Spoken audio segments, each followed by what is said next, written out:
আসসালামু আলাইকুম। আশা করছি সবাই ভালো আছেন।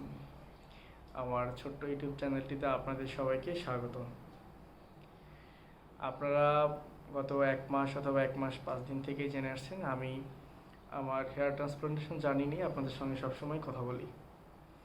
তো আজ হচ্ছে আমার বর্তমান ট্রান্সপ্লান্টেড হেয়ারের কী অবস্থা, কতটুকু হেয়ার লস হয়েছে, এরপর আমার ডোনার এরিয়ার কী অবস্থা, কতটুকু হিল হয়েছে, এটা নিয়ে কথা বলবো। এটা নিয়ে বেসিক্যালি কথা বলার কারণ আপনারাই অনেকে জানতে চেয়েছিলেন আমার বর্তমান চুলের কী অবস্থা। ট্রান্সপ্লান্টেড যে যতটুকু করেছিলাম ওগুলা কী কন্ডিশন, এটা জানতে চেয়েছিলেন। অনেকে কমেন্ট করেছিলেন ডোনার এরিয়াটার কী অবস্থা। আপনাদের কোশ্চেনের বেসিসেই আজকের ভিডিওটা আমার। তো আরেকটা ভাইয়া কমেন্ট করেছিলেন ডোনার এরিয়াতে যে আপনি বলেছিলেন যে ঘামাচির মতো হয়েছে, এটার কি অবস্থা, এটা কেন হয়েছে। তো ওটা নিয়েও আপনাদেরকে আমি বলবো কেন হয়েছে। তো শুরুতেই হচ্ছে বা আমার হেয়ার ট্রান্সপ্লান্টেশন জানি একটু কিছু বলি। আমি হেয়ার ট্রান্সপ্লান্টেশন করেছিলাম 27 ফেব্রুয়ারি। আজ হচ্ছে এপ্রিলের 1 তারিখ। তো 1 মাস অলরেডি ক্রস করেছে আমার ট্রান্সপ্লান্টেশন। তো আমার ট্রান্সপ্লান্টেড হেয়ার অলরেডি হচ্ছে আপনার ফল করতে শুরু করেছে। গত একটা ভিডিও দিয়েছিলাম, ওখানে আমি বলেছিলাম আমার 20তম দিনের পর থেকে হচ্ছে হেয়ারটা ফল হতে শুরু হয়েছে। তবে ড্রাস্টিক্যালি ফলটা হয় নাই, গ্রাজুয়ালি ফল হচ্ছে, আস্তে ধীরে পড়তেছে। আমি যখন গোসল করতে যাই তখনই বেশি বুঝতে পারি। প্লাস হচ্ছে মাঝে মাঝে আমি আমার প্রিভিয়াস যে ভিডিও আছে আর কারেন্ট ভিডিও এটার সাথে কম্পেয়ার করি, তখনই হচ্ছে আমি আমার চেঞ্জটা দেখতে পারি। তো এখন হচ্ছে আপনাদেরকে একটু দেখাবো আমার যে ট্রান্সপ্লান্টেড এরিয়া, ওটার একটু ভিডিও আপনাদেরকে দেখাই যে এখন কি অবস্থা। আর আপনাদেরকে আরও একটু দেখাবো এরপরে, যেটা হচ্ছে আমার পূর্বের কি অবস্থা ছিল।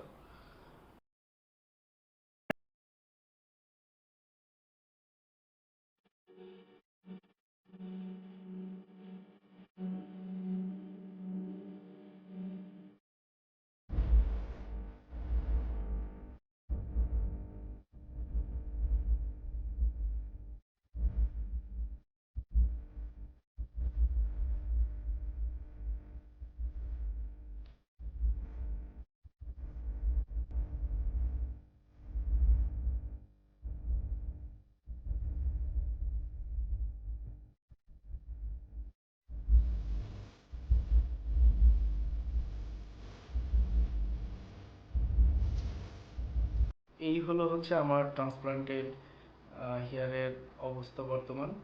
অনেকটাই ফল করেছে আমার হেয়ার। হ্যাঁ, অনেকগুলা হেয়ারই পড়ে গেছে। এটা ডক্টরই আমাকে বলেছিল যে এই হেয়ার অলমোস্ট 2 মান্থের ভিতরে ম্যাক্সিমামই হচ্ছে পড়ে যাবে। আর আমার ডোনার এরিয়াটা নিয়েও আপনাদের অনেকের কোয়ারিজ ছিল যে কী অবস্থা এখন। একটা ভাই কমেন্ট করেছিল ওনার ঘামাচির মতো হয়েছে, এটা কোনো প্রবলেম কিনা। বেসিক্যালি এটা ঘামাচির মতন কোনো কিছুই না। আপনার যে ব্লাড ক্লট হয়েছিল ওইটা হচ্ছে আপনার এখানে এমনভাবে থাকে মনে হয় ঘামাচির মতো। তো এটা কোনো সমস্যাই না, এটা আস্তে আস্তে সবই পড়ে যাবে ইনশাল্লাহ। তা আপনাদেরকে এখন আমার ডোনার এরিয়াটা একটু দেখাই।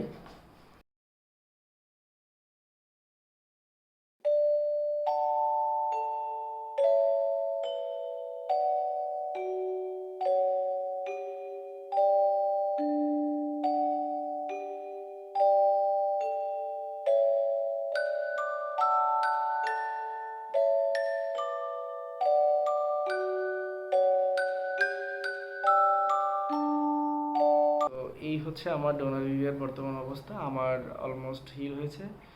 আর একটা ভাইয়া কমেন্ট করেছিলেন যে আমার ডোনার এরিয়াতে কোনো মানে অবস্থা আছে কিনা এখনো, অথবা কোনো পেইন আছে কিনা। না, এখন আমার 1 মাস অতিবাহিত হয়েছে, এরপর থেকে এটা অলমোস্ট নর্মালি। আমার কাছে তেমন কোনো পেইনও মনে হয় না এখন ঘুমোতে আর। হ্যাঁ, অবস্থাও নাই এখন আর, আলহামদুলিল্লাহ ভালো। তো হেয়ার ট্রান্সপ্লান্টেশন জার্নিটা আসলে অনেক লং। আর এটা ম্যান টু ম্যান অনেক কিছু ভ্যারি করে, কারণ এটা হরমোনাল একটা কানেকশন আছে এটার সঙ্গে। আপনার একটা টাইপের প্রবলেম হবে, আমার এক টাইপের প্রবলেম হবে। আপনার হেয়ার গেইনটা অনেক ভালো হবে, আর একজনের একটু কম হবে। এটার অনেক কিছু ডিপেন্ড করে আপনি কিভাবে কেয়ার নিচ্ছেন আপনার হেয়ারের। হ্যাঁ, আপনার ফুড হ্যাবিট কেমন, আপনি কী টাইপের মেডিসিন নিচ্ছেন। হ্যাঁ, অনেক কিছুর উপরেই হচ্ছে আপনার হেয়ার ট্রান্সপ্লান্টেশন জার্নিটা ডিপেন্ড করে আপনি কতটুকু গেইন করতে পারবেন। তো আরেকজনের ভালো হয়েছে, আরেকজনের খারাপ হয়েছে, এত কিছু আসলে কম্পেয়ার করলে আপনি আপনার অ্যাকচুয়াল রেজাল্টটা পাবেন না। তো আমার জার্নিটা আমি সবসময় আপনাদের সঙ্গে শেয়ার করার চেষ্টা করি। ইনশাল্লাহ আমি সবসময় চেষ্টা করব, আমি যদি কোনো সাজেশনস পাই ডক্টর থেকে অথবা কোনো এক্সপার্ট থেকে, তখনই আমি চেষ্টা করি আপনাদেরকে জানানোর জন্য।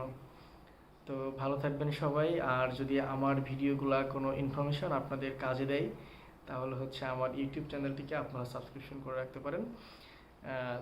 নেক্সট যদি কোনো ইনফরমেশন আমি শেয়ার করি, সেক্ষেত্রে আপনি যেন ইনফরমেশনগুলো পেয়ে যান। তো এই আর কি। আর যারা হচ্ছে ট্রান্সপ্লান্টেশন করে ভালো রেজাল্ট পেয়েছেন অথবা পান নাই, সবাই কমেন্ট করার জন্য রিকোয়েস্ট করব সবাইকে, যেন আমি জানতে পারি অথবা। তো বেসিক্যালি এই ছিল আজকের আমার ভিডিওটা। আপনাদের যতটুকু পারি আমি চেষ্টা করি ইনফরমেশন দেওয়ার জন্য। তো ভালো থাকবেন সবাই। আল্লাহ হাফেজ। আসসালামু আলাইকুম।